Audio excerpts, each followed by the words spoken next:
Cita Citata pun seakan acuh meminta maaf atas kasusnya dengan warga Papua. Dan mengejutkan, Cita bahkan berharap agar dugaan kasus pencemaran nama baik warga Papua itu segera di SP3 atau dihentikan. Cita beralasan kalau dirinya hanyalah saksi, bukannya berstatus tersangka.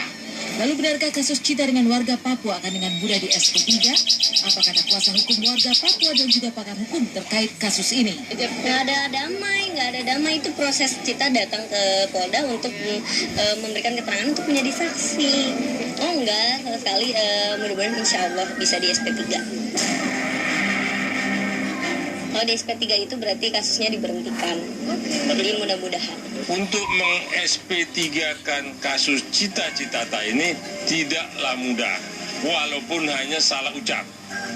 Entah itu disengaja, entah itu tidak.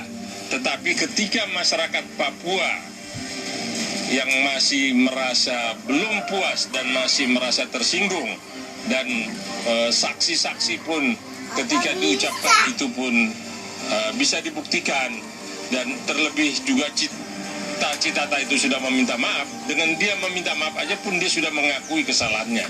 Maka hal ini tidak semudah itu polisi untuk meng-SP3-kan kasus penghinaan ataupun kasus ucapan yang disampaikan Cita Citata yang akhirnya dianggap melecehkan warga ataupun masyarakat Papua.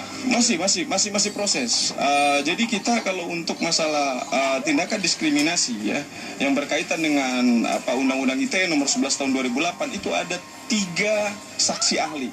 Ya, yaitu berkaitan dengan antropologi budaya sudah dilakukan oleh cybercrime, yang kedua masalah pidana sudah dilakukan, dan yang ketiga terakhir adalah masalah ahli bahasa. Ketika 3 ahli itu mengatakan bahwa ini sudah 86 untuk dinaikkan statusnya Citata sebagai tersangka, maka dengan segera polisi akan melakukan penahanan. Kalau itu ternyata terbukti melanggar undang-undang IT, maka minimal Citata harus mempertanggungjawabkan itu selama 5 tahun dia akan dituntut ataupun akan menerima hukuman 5 tahun. Belum berkata maaf, perdamaian pun hanyalah mimpi di siang bolong. Inikah dugaan sikap seorang Cita yang tengah terserang star syndrome? Mungkinkah popularitas sebagai pendatang baru yang tengah populer membuat Cita besar kepala dan menganggap persoalan hukum bisa diselesaikan dengan mudah? Apapun itu, harapan warga Papua agar meminta maaf secara langsung di tanah Papua sebatas harapan semata. Mungkinkah Cita takut dengan tuntutan denda sebesar 1 miliar yang diminta warga Papua? Oh, nggak pernah ketemu sama sekali.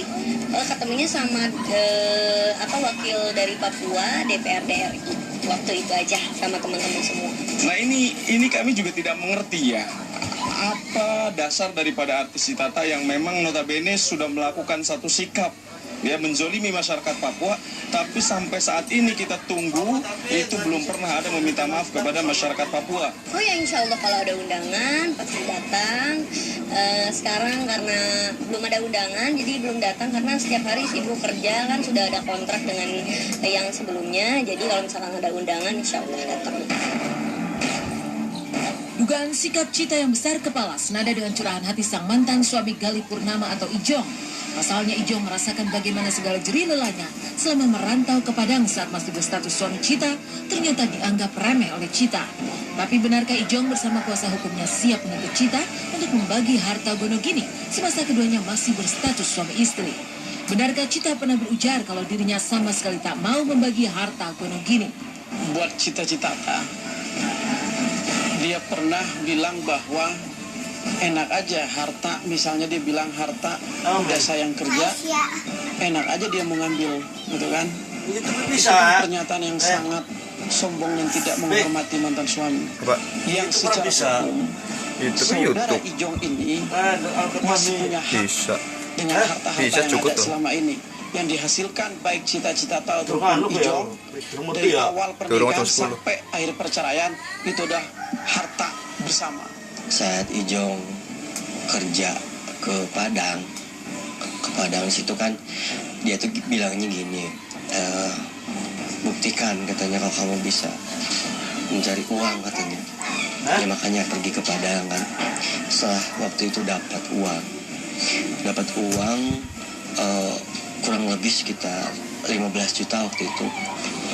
Ijong telepon kan, apa sekarang udah punya uang buat modal tuh kan, buat modal ada kurang lebih 15 juta. Gimana kita perbaiki lagi pernikahan kita, jangan sampai hancur-hancuran kayak gini. Dia malah bilang miris banget lu punya, gua nggak mau hidup sama lu lagi.